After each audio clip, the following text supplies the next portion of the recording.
Ever felt like dating apps are stacked against you? You swipe, you hope, and nothing. Meanwhile, your female friend checks her app and bam! Her inbox is flooded with matches and messages. Why is it so easy for women and so frustratingly hard for men on dating apps? Is it just bad luck?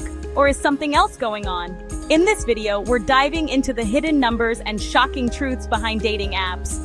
You'll discover why men struggle to get matches, why women feel overwhelmed, and how dating apps are secretly shaping our self-esteem. Stick around, because by the end, you'll see dating apps in a completely new light. Picture this. Two friends decide to try their luck on a dating app. The man spends hours perfecting his profile, picking the best photos, showing off his adventurous side, and maybe even a shot in Paris. The woman, on the other hand, picks the first photo she can find. She's cautious about sharing too much, but decides to swipe and see what happens. At the end of the day, their experiences couldn't be more different. The woman's like counter is overflowing and she's overwhelmed by the messages. Meanwhile, the man gets a couple of likes, 0 matches, and a growing sense of frustration. But why? To understand this imbalance, we need to dig into the numbers. And trust me, the truth will blow your mind. Let's start with the most glaring issue, gender imbalance. According to studies, apps like Tinder and Bumble have way more men than women. In fact, for every woman, there are about 2 men swiping away. Imagine a crowded room where everyone's competing for attention. That's what dating apps feel like for most men. I ran a simulation to see how this plays out.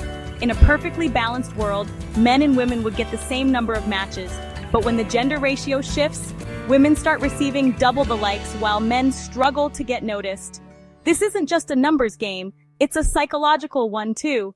Women feel overwhelmed by the sheer volume of attention and men feel invisible.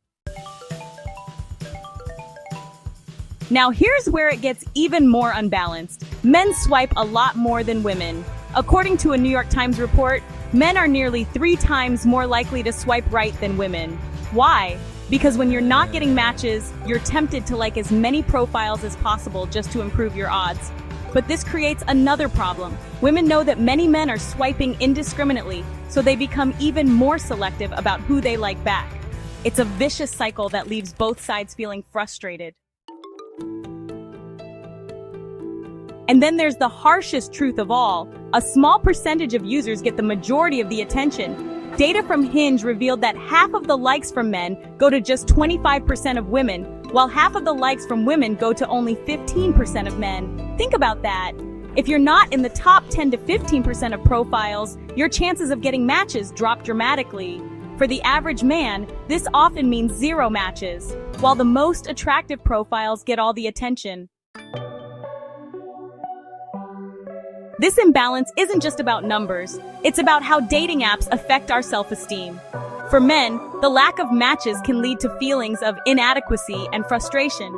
You start questioning your worth because the app makes it seem like no one's interested in you. For women, it's the opposite.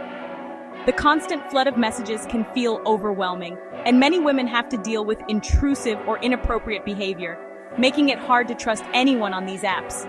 The reality is that dating apps don't just connect people, they amplify insecurities on both sides.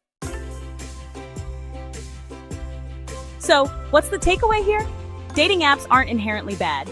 In fact, studies show they're now the most popular way couples meet. But we need to approach them with a healthy mindset. These apps don't always reflect the real dating world. They reflect a distorted version where gender ratios, swiping behaviors, and attractiveness all play a role. For men, this means focusing less on swiping and more on improving your overall confidence and social skills. For women, it's about finding ways to filter genuine connections from the noise. In the end, dating apps are tools, not magic solutions. Use them wisely and don't let them define your self-worth. If you found this video insightful, hit the like button, subscribe, and share your experiences in the comments. I'd love to hear your thoughts.